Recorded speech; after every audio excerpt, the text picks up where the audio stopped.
So, I went to church this morning, and I'm sitting in the service. It's right towards the end of the service, and I had this thought just kind of pop into my head out of nowhere. It had nothing to do with what was happening in church or anything at all, really. But I suddenly thought about the word bitch and how it's used in, I don't know, what I've seen of American culture and American language.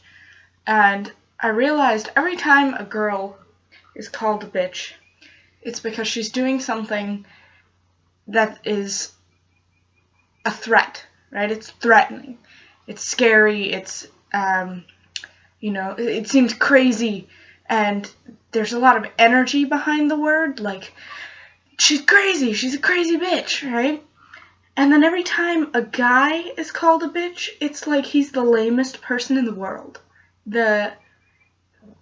He has no gusto, no balls, right? He's lame and wimpy, and it just made me realize that word, using that word that way to describe people, makes it seem like the highest level of energy and commitment to something in women is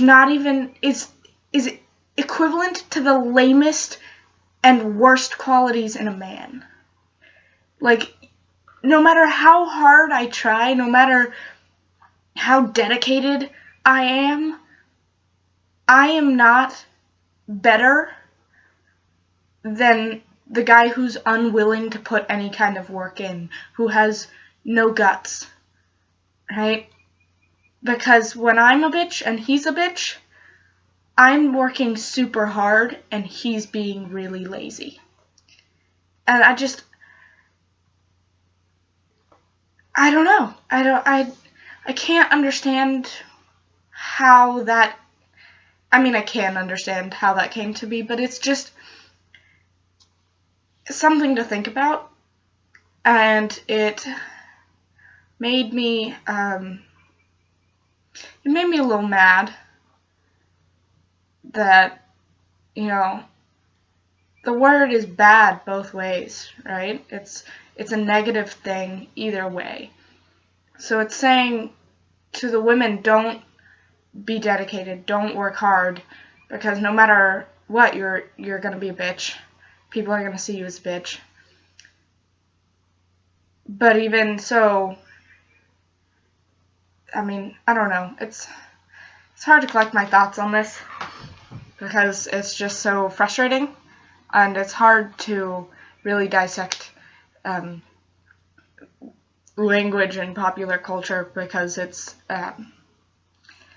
so variable from person to person, and I don't know. I'm just kind of frustrated, and yeah, that's what my morning has looked like so far. Being super bored in church, and then this sudden thing pops into my head, and I don't know, it's kind of consuming me. Sorry, I had to share. Alright. Thank you for listening.